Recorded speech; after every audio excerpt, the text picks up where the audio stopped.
you grew up in Michigan. Did you grow up in northern Michigan or?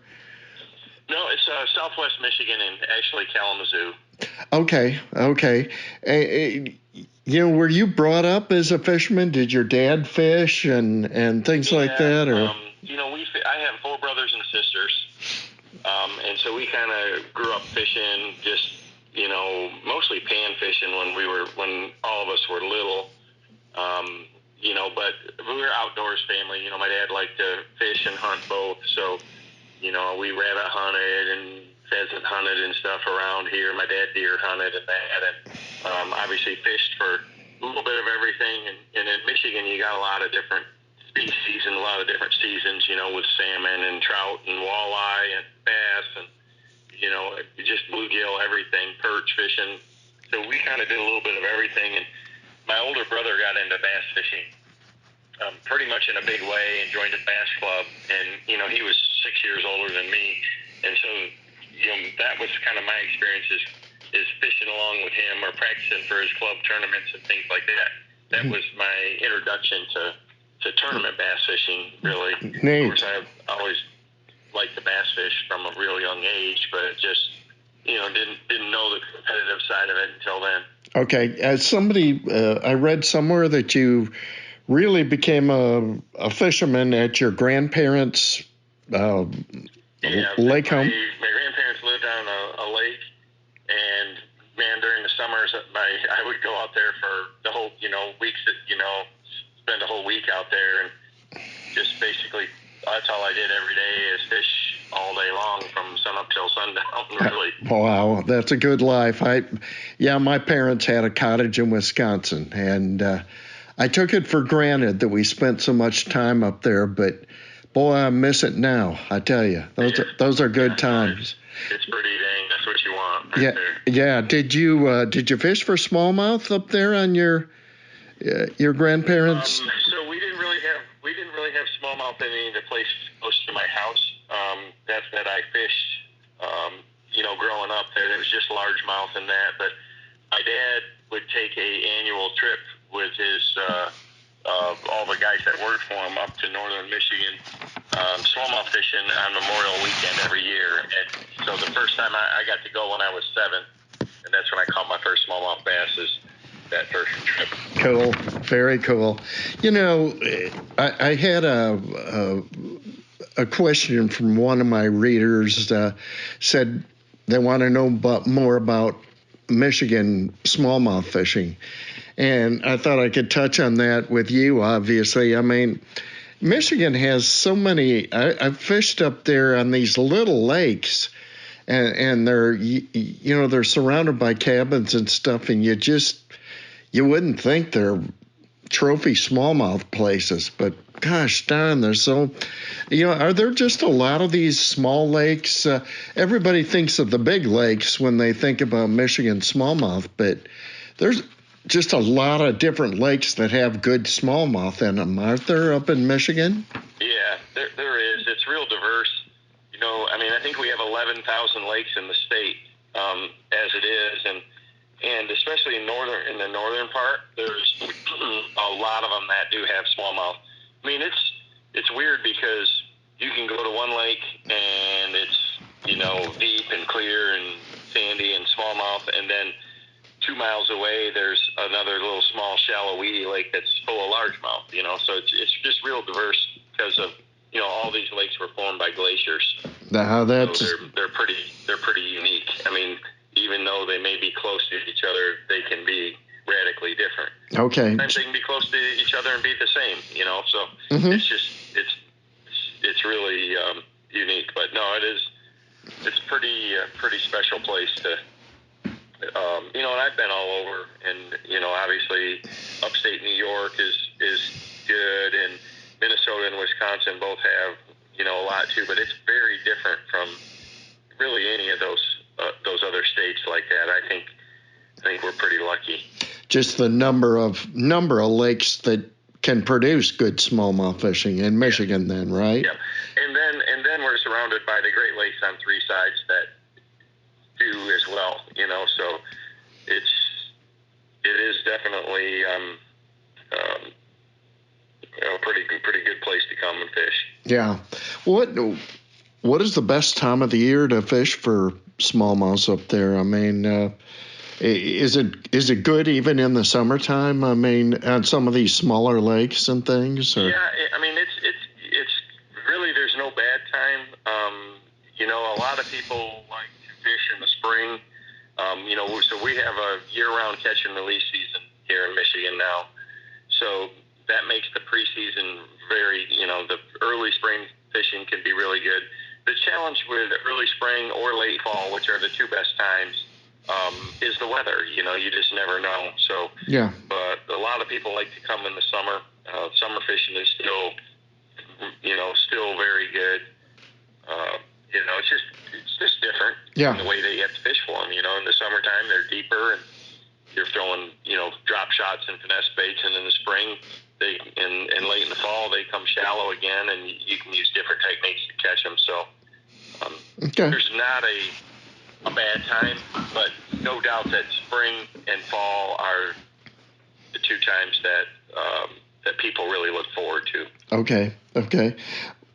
What I was going to ask you for some tips for fall fishing, since we're getting close, we're in that transition type area. Is typically you hear that this is the toughest time of the year for that transition from hot summer till early fall. I mean, is it the toughest time? I mean, other than winter. No, I don't think so. It does change. Honestly, the length of day is much more of a factor than the temperatures, the water temperatures in that transition. And to me, my favorite time to fish is really from mid-September to mid-October. That's the time that I think, and that is kind of that transition period. And the reason that I really like that time is the water's still warm enough that the fish are real active, and they'll face moving baits. Top water can be really good. Spinner baits, jerk baits, crank baits, moving baits can still be really, really good. And the colder you get, the more it slows down to where you got to start throwing, tubes and jigs and swim baits and fishing closer to the bottom. Sure. Is there any magic water temp that you look for in fall fishing? I mean, down. It really isn't, but when the water temperature gets into the low 60s, from 50 to that window when it's from say 50 degrees from 65 to 50 degrees is when it happens. When it cools down to 65 on the surface, things are starting to happen, and the fish are typically start moving shallow. Okay. And heck, on the big lakes, the warmest it ever gets maybe into the mid 70s. So wow. It never gets really hot. The water doesn't. The lake I live on, it's in the high 80s right now. So that's a different. That never happens. That's a different world, I'll tell you. What's your favorite way to fish in the fall? Is it topwater, or I mean, I know you're a fast type fisherman. Well, you know what? You have to be rigged for everything, but I do love. I love throwing a big stick bait. A Strike King Sexy Dog is one of my favorite baits, especially to catch big fish. And I love a jerk bait and a spinner bait too. Okay. But I catch a lot of them on lipless crankbaits, a Strike King red-eye shad. It really just depends on the conditions. I mean, if you get those windy, if you get a front, they get those windy, blustery days, that's when you throw spinner baits and red-eye shads and things like that. Those calmer days, I mean, that's when topwater is real good. They just, a slick, calm morning, cool morning, man, they'll just crush up topwater. Well, that's great. When did you really develop your fast style of fishing? I mean, was that something from your younger days, or is it? Yeah, it's pretty much. I think it's my nature more than anything. Yeah, I've pretty much always been that way. Okay. And what's your philosophy on that? Just cover a lot of water? Yeah, I'm just trying to, cover water and try to make fish, get more reaction bites instead of, fishing. If you're fishing slow and you're not around them, boy, you can have a really long day. But this just helps me, get into areas, where I'm where they're even at. I mean, you can always slow down, but you can't catch them if they're not there. And fishing fast and covering water, and just trying to, optimize the technique for the conditions to generate as many, strikes as you can, is the name of the game. I mean, that's how you win tournaments. Is you got to get more and bigger bites than everybody else, and if you're not around them, that's hard to do. So it's you got to cover a lot of water. Yeah. Do you feel that's been the key to your success in your career? Is your fishing style? I mean, it is for me, and you know what? Everybody makes their own style work, for them. That's the beauty of it, is on any given day, there's no right or wrong way. And a lot of times there's 3 or 4 different ways or 3 or 4 different types of lures or patterns that are working, but you're just trying to optimize and figure out which one is the most efficient. It's just about efficiency. I mean, that's what I'm trying to do, is be the most efficient that I can in the situation. Are you a lot of target fishing? I mean, a lot of cover, not just blindly casting, just target fishing. Is that? Yep. No. Okay.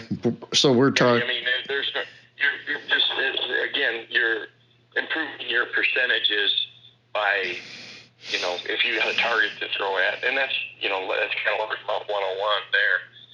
But smallmouth are the same, I mean, if you can fish a shallow transition, where they ought to be, you're keeping your bait in that zone, or it's a rock line, or isolated weed clumps, or whatever it happens to be. You're just kind of putting the odds in your favor. Yeah, and really, with your style, you're not always catching feeding fish. You're catching reaction bites, a lot of reaction bites, aren't you? Or yeah, you're catching both. If they're feeding, you're going to catch them, but a lot of them you're triggering them, just out of instinct or whatever. That's the beauty of a jerk bait or snapping a tube or things like that. Is you're getting those feeding strikes, but you're also triggering reactions too. Okay. If you were limited to one bait or one technique year round, what would it be? For smallmouth? For largemouth or smallmouth? Oh my goodness! I know. You've got some. It's a really brutal question, because if I pick whatever you pick, there's going to be situations where it just doesn't fit. Yeah.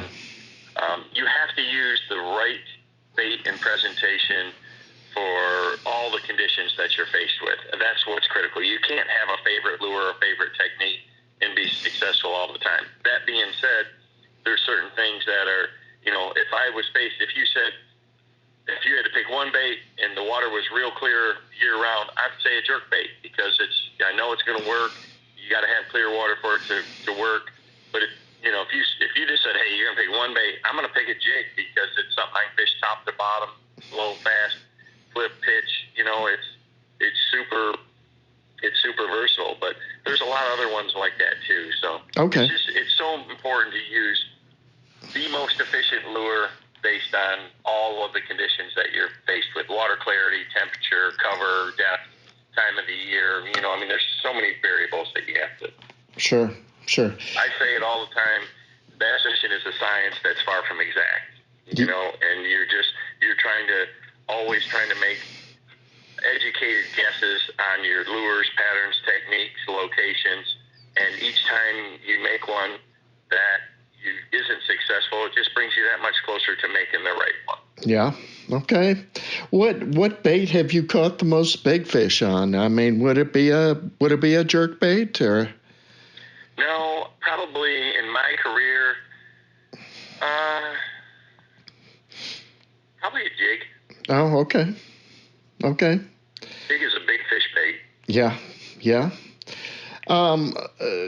Just a few tips for beginners. I mean, I know you've been asked this question a lot, but Yep. I have a lot of readers on this newsletter that are either beginners or intermediates, and Yep. The most important thing for beginners, and I see this, is to really work on your casting accuracy. The one thing that can make you a much more successful angler at catching more fish is being able to make a good, accurate presentation, because you get a lot of reaction strikes just by having your bait land close to where the bass is at, and to be able to do it quietly. So okay. Being able to be a good caster, so not casting and accurate and making your lure land with a big splash, but learning that underhand roll cast with a good soft presentation, just accurate. And it's something that you can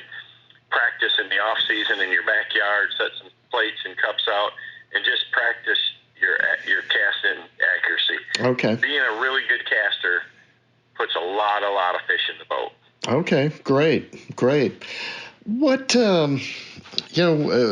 where's the sport headed? Where's bass fishing headed? I mean, are you optimistic, or I mean, it just seems like there's a lot more people bass fishing these days. I mean, there's never been more people fishing than what they are right now, and yes,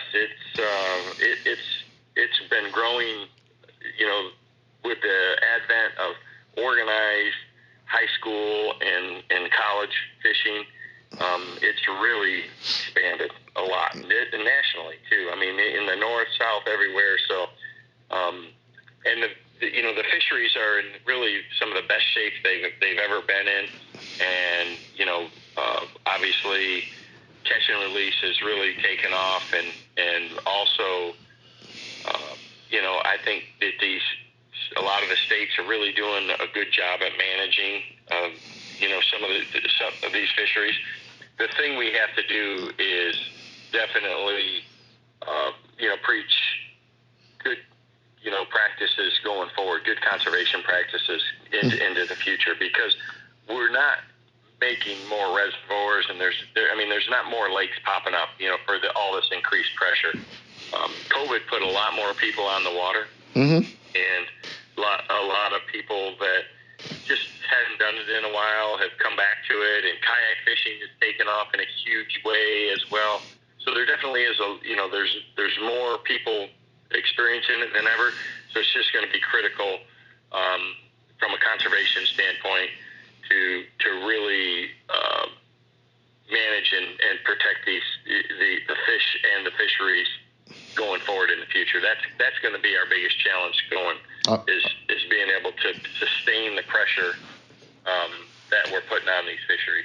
With the more people fishing, the fish are seeing more lures. I mean, they're getting peppered by lures in some lakes. How is that gonna affect? Is it harder to fool the fish now, or? Yeah, I think there's no doubt that in a lot of cases the pressure is it's having an effect. You have to change techniques. There's no doubt that finesse techniques have become more popular, around these pressured fisheries, mm-hmm. just because that's the nature of what pressure does. Is you're going to have to slow down and have something look more natural and be more precise with your casts and be stealthier. I mean, that's part of it. Okay.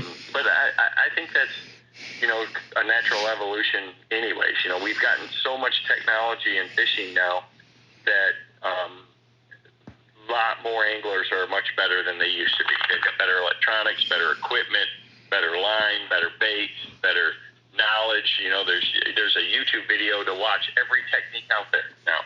to learn how to do it correctly and how to rig any baits, or so that's another thing that I think has really helped with the influx of people is there's not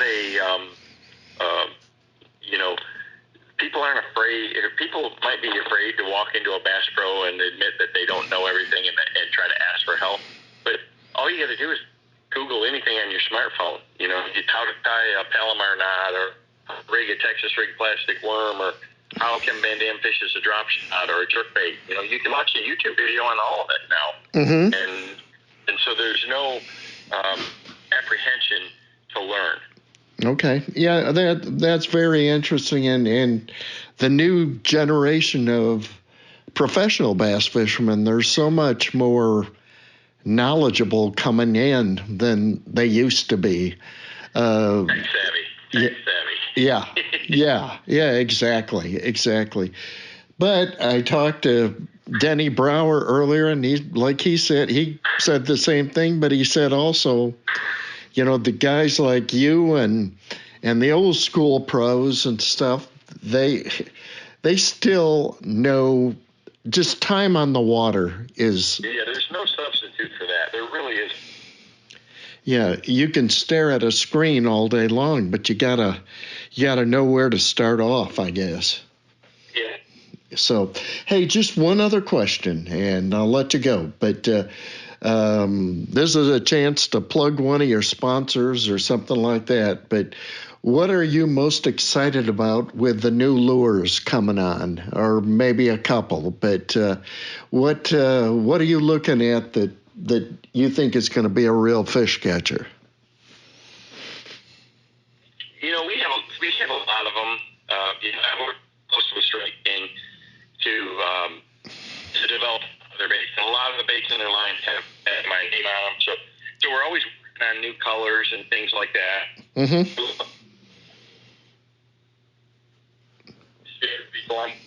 Baits, they're standard Three King jerk bait, but they're in special colors. So we've got some kind of real, to me, technique specific or forage specific ones. I've got a really awesome bluegill one in there. We've got some great natural colors, but we also have some, colors. Like we have one that's all chartreuse called Siren. That's just a good reactionary one. It's one of my favorite colors to throw for smallmouth. So okay, that series we just released at ICAST this year, and so that I'm pretty fired up about having those. It's something that I've had them all year that to fish with, but for other people too. People who fish. I think fishermen in general are always fascinated with colors. Yeah, and it's funny how you can get confidence in one and say it's a tube is green pumpkin with purple and gold and orange flake, but you don't like the one with just the purple and gold flake. It's got to have the orange. Yeah. People are always fascinated with colors, or fishermen always have been. So does color make a difference? Absolutely. Yeah. Absolutely. So many times when color is absolutely critical. Does it with the orange flake to that? Who knows? I'm not guaranteeing that, but using the right color bait for the right situation does really play into account in a lot of cases. So.